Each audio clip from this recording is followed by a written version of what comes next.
Today discuss about increase of ring machine production. তো ring মেশিনে production কিভাবে বাড়ানো যায়, কোন জিনিসগুলো করলে কিংবা কি পদক্ষেপ নিলে রিং মেশিনের প্রোডাকশন বাড়বে, সেই টপিকগুলো সেই পয়েন্টগুলো আজকে আমি নিয়ে আলোচনা করব। এটা কিন্তু কমন একটা কোশ্চেন্স। এটা অনেক সময় ইন্টারভিউ বোর্ডে বলে থাকে যে আপনি রিং মেশিনে প্রোডাকশন কিভাবে বাড়াবেন, ঠিক আছে, কিংবা কোনো ইন্টারভিউ যে কোশ্চেন্সে লেখা থাকে। তো প্রথমে আসি মিনিমাম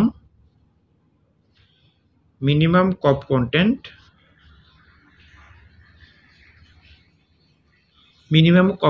সেটআপ। অর্থাৎ রিং মেশিনে মিনিমাম কপ কন্টেন্ট সেটআপ করতে হবে। তো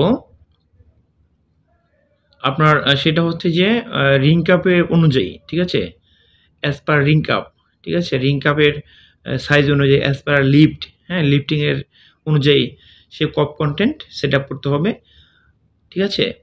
তো আপনার ধরুন রিং মেশিনে কপস ওয়েট যত আপনি বাড়াবেন, যে সেক্ষেত্রে আপনার প্রোডাকশনও বাড়বে, ঠিক আছে।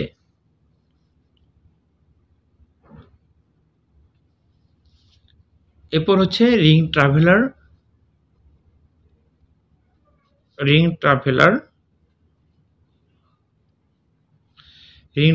যে শিডিউল আছে, ring traveller schedule time maintain. অর্থাৎ আমরা যে রিং মেশিনে ট্রাভেলার চেঞ্জ করে থাকি, সেই ট্রাভেলার একটা শিডিউল থাকে, যে বোর্ডে টানানো থাকে, যে সেখানে ট্রাভেলার 7 ডেজ অথবা 10 ডেজ পর সেই ট্রাভেলার চেঞ্জ করতে হবে।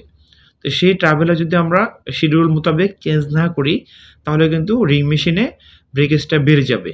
কারণ হচ্ছে যে সেই ট্রাভেলারের যে টাইমটা সেটা ওভার হয়ে যাবে, যার কারণে রিং মেশিনের ব্রেকেজ বাড়বে, আলটিমেটলি কিন্তু প্রোডাকশন লস হবে। এই জন্য রিং ট্রাভেলার শিডিউল টাইমটা সঠিকভাবে চেঞ্জ করতে হবে, তাতে করে রিং মেশিনের প্রোডাকশন বাড়বে, ঠিক আছে, প্রোডাকশন ধরে রাখা যাবে।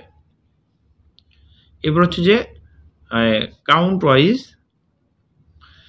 ওয়াইজ যে স্পিড প্যাটার্ন আছে, কাউন্ট ওয়াইজ যে স্পিড প্যাটার্ন সেটা কিন্তু আপনার সঠিকভাবে দিতে হবে। তো আপনার ধরেন 30 কাউন্টের জন্য আপনি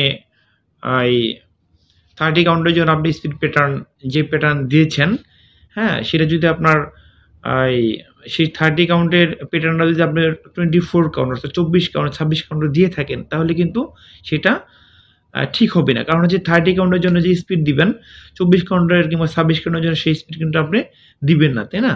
তো 30 কাউন্টের জন্য আপনি স্পিড দিয়েছেন 16,000, কিন্তু 24 কাউন্টের জন্য আপনার সেখানে স্পিড দিয়েছেন 15,000। 16,000-এর যে প্যাটার্নটা সেটা কিন্তু দিলে হবে না। এই জন্য স্পিড প্যাটার্নটা সঠিকভাবে সেট আপ করতে হবে, তাতে করে আপনার ব্রেকেজটা কমে যাবে, ব্রেকেজ কম হবে, ব্রেকেজটা একটা কি বলে যে সেটা মেইনটেইন করা হবে, ব্রেকেজটা আপনার কম হবে, কিংবা সেটা আলটিমেটলি প্রোডাকশনে হ্যাম্পার করবে না। এরপর হচ্ছে কাউন্ট ওয়াইজ ট্রাভেলার সেটআপ। তো আপনার কাউন্ট ওয়াইজ যে ট্রাভেলার সেটআপটা সেটা কিন্তু সঠিকভাবে করতে হবে। কাউন্ট ওয়াইজ ট্রাভেলার সেটআপ, ধরুন আপনি 30 কাউন্টের জন্য আপনি ট্রাভেলার লাগিয়েছেন 30, তো সেখানে যদি আপনি নাম্বার 1 লাগান, নাম্বার 1 যদি আপনি সেখানে ফিট করেন, সে লাগিয়ে যান, সেক্ষেত্রে কিন্তু আপনার মেশিন ভালো চলবে না, আলটিমেটলি ব্রেকেজ বেশি হবে। অথবা আপনি 24 কাউন্টে 24 কাউন্টের জন্য আপনি ইউজ করলেন, ধরুন 24 কাউন্টের জন্য আপনি ইউজ করছেন হচ্ছে 20, কিংবা 10, ঠিক আছে, আপনি ইউজ করলেন, সেক্ষেত্রে সেখানে যদি আপনি নাম্বার 5 ইউজ করেন, তাহলে কিন্তু হবে না, তাহলে কিন্তু ব্রেকেজ হবে। এই জন্য কাউন্ট ওয়াইজ ট্রাভেলার সেটআপটা সঠিকভাবে করতে হবে। তো এরপর আসি প্রোডাকশন এবং মেকানিক্যাল যে প্রোডাকশন অ্যান্ড হ্যাঁ, মেইনটেনেন্স কিংবা মেকানিক্যাল মেইনটেনেন্স আইডেল, হ্যাঁ, প্রোডাকশন এবং মেকানিক্যাল বা মেইনটেনেন্স, মেকানিক্যালের যে আইডেলটা সেটা সঠিকভাবে মনিটরিং করতে হবে। আইডেল মনিটরিং করতে হবে। কারণ হচ্ছে যে প্রোডাকশন অনেক সময় যে ধরুন একটা মেশিনে 10টা 20টা কিংবা 30টা 5টা, হ্যাঁ, এরকম কিন্তু আইডেল থাকে।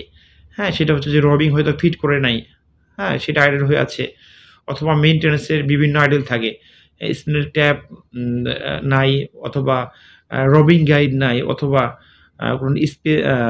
কোনোটা স্পেসার নাই, হ্যাঁ, কিংবা অ্যাপ্রন কাটা আছে, হ্যাঁ, কর্ড ড্যামেজ আছে। তো এই বিভিন্ন কারণে কিন্তু আপনার কি হয়ে থাকে যে মেইনটেন্যান্সের মেকানিক্যাল আইডেল থাকে। তো এই কারণে কিন্তু প্রোডাকশন লস হতে পারে। এগুলো দেখতে হবে, সঠিকভাবে মনিটরিং করতে হবে, তাতে করে প্রোডাকশন বাড়বে। তো এরপর হচ্ছে যে লট চেঞ্জে আছে, আমরা লট চেঞ্জে কাউন্ট চেঞ্জ করে থাকি। তো লট এবং কাউন্ট চেঞ্জের যে টাইমটা সেটা মেইনটেইন করতে হবে। কাউন্ট চেঞ্জ যে টাইমটা সেটা রিডিউস মানে কমাতে হবে। অর্থাৎ আপনি রিং মেশিনের লট কিংবা কাউন্ট চেঞ্জ হলো, সেক্ষেত্রে আপনি একটা টাইম দিতে হবে যে আমার লট চেঞ্জে 40 মিনিটসের ভিতরে লট চেঞ্জ করে দিতে হবে, কিংবা কাউন্ট চেঞ্জের যে টাইমটা 30 মিনিটের ভিতরে কাউন্ট চেঞ্জ করে দিতে হবে। ঠিক আছে, 50 মিনিটের ভিতরে লট প্রসেস চেঞ্জ করে দিতে হবে। সেটা কিন্তু একটা স্ট্যান্ডার্ড টাইম থাকতে হবে। এই টাইমের ভিতরে আমাদের লট এবং কাউন্ট চেঞ্জ শেষ করতে হবে, তাতে করে আমাদের প্রোডাকশনটা ধরে রাখা সম্ভব হবে, প্রোডাকশন বাড়বে। তো এরপর আসি যে মেকানিক্যাল এবং ইলেকট্রিক্যাল যে আপনার ব্রেকডাউন আছে, হ্যাঁ, মেকানিক্যাল অ্যান্ড ইলেকট্রিক্যাল ব্রেকডাউনটা সেটা রিডিউস করতে হবে।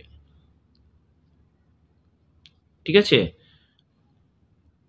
তো অনেক সময় কি হয় যে কোনো কারণে মেকানিক্যাল কোনো কারণে সেটা মেশিন বন্ধ হয়ে গেছে, হ্যাঁ, অথবা ইলেকট্রিক্যাল কোনো কার্ডের ফল্ট করেছে, কিংবা বিভিন্ন যে প্রবলেম থাকে, হ্যাঁ, মেশিন বন্ধ হয়ে যাওয়া, হঠাৎ করে বন্ধ হয়ে যাওয়া, হ্যাঁ, এই বিভিন্ন কারণগুলো আছে। তো এগুলো খুব দ্রুত মেকানিক্যাল এবং ইলেকট্রিক্যাল লোকজন ডেকে এনে তারপর সেটা ব্রেকডাউনটা কমাতে হবে। ঠিক আছে, তাতে করে প্রোডাকশন বেড়ে যাবে। তো এরপর হচ্ছে যে ড্রপিং টাইম। তো ড্রপিং টাইম কিন্তু ইম্পর্টেন্ট একটা ইস্যু, রিডিউস ড্রপিং টাইম। আমরা রিং মেশিনে আমরা যে ম্যানুয়াল ড্রপিং আছে কিংবা অটো ড্রপিং আছে, আমি ম্যানুয়াল ড্রপিংয়ের ব্যাপারটাই বলি। যে ম্যানুয়াল ড্রপিংয়ে যে ড্রপিং টাইমটা সেটা 3 মিনিটস হলো স্ট্যান্ডার্ড। তো ড্রপারদের সেইভাবে মানে তাদের সাথে কথা বলতে হবে বেশি বেশি, কিংবা মনিটরিং করতে হবে, সুপারভিশন করতে হবে, যাতে করে ড্রপিং টাইমটা কমে, হ্যাঁ, যাতে করে তার 3 মিনিটসের ভিতরে এই ড্রপিং করে গেটিং করে যাতে চলে আসতে পারে। ঠিক আছে, এবং কি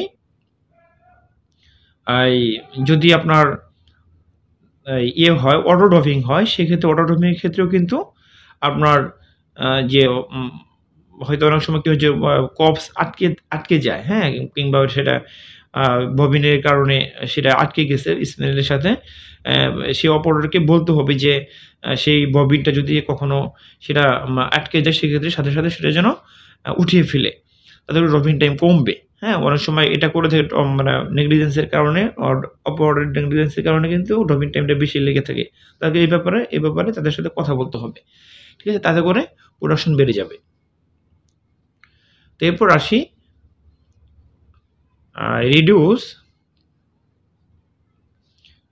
starting breakage, starting and full drop. তো অনেক সময় আমরা কি করে থাকি যে অনেক সময় আমরা স্টার্টিং ব্রেকেজ এবং ফুল ড্রপ ব্রেকেজ নিয়ে থাকি। তো সেটা নিয়ে দেখতে হবে যে আসলে আমাদের স্টার্টিং ব্রেকেজ এবং ফুল ড্রপ ব্রেকেজ আসলে কেমন আছে। ঠিক আছে, যদি স্টার্টআপ ব্রেকেজ আপনার স্ট্যান্ডার্ডের চেয়ে বেশি থাকে কিংবা ফুল টপ ব্রেকেজ নিয়েছেন সেখানে স্ট্যান্ডার্ডের চেয়ে বেশি থাকে, সেই ক্ষেত্রে কিন্তু আপনার ওয়াস্টেজ বেড়ে যাবে, হ্যাঁ, নিউমোফিল বেড়ে যাবে, আলটিমেটলি প্রোডাকশনও কম হবে। তো এরপর হচ্ছে যে স্কিলড অপারেটর। স্কিলড অপারেটর তার মানে যে আপনার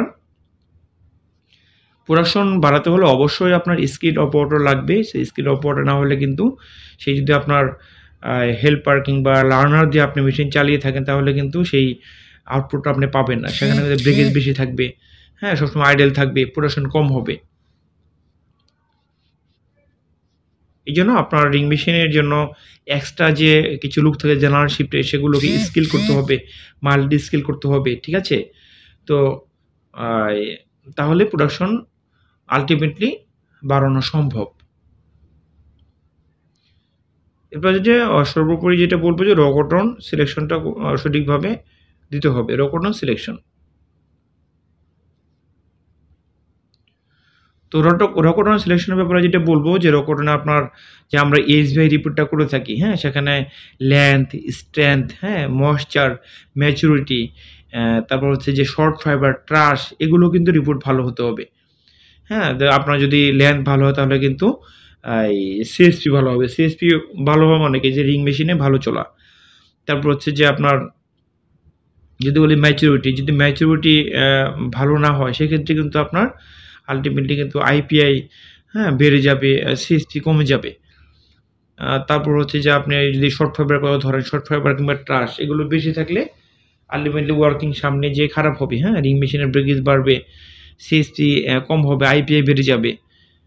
ওকে, তো এই হচ্ছে আজকের টপিক, আশা করি বুঝতে পেরেছেন। আর হচ্ছে এটা কিন্তু অনেক ইম্পর্টেন্ট একটা কোশ্চেন, এটা কিন্তু আমরা যারা স্পিনার আছে আমাদের সবারই কিন্তু এটা জানতে হবে যে রিং মেশিনে আমরা কীভাবে প্রোডাকশন বাড়াতে পারি, কী কী টপিক, কী কী পয়েন্ট আছে, এগুলো কিন্তু বিভিন্ন ইন্টারভিউ বোর্ডে গেলে যে আপনার অফিসার থেকে ম্যানেজার পর্যন্ত এটা ধরে থাকে, ঠিক আছে? এটা আমাদের সবারই জানতে হবে এই বিষয়গুলো। তোকে আশা করি বুঝতে পেরেছি। আর আজকে এ পর্যন্তই। পরবর্তীতে নতুন একটি টপিক নিয়ে আসবো ইনশাআল্লাহ। ততক্ষণ ভালো থাকবেন। আল্লাহ হাফেজ।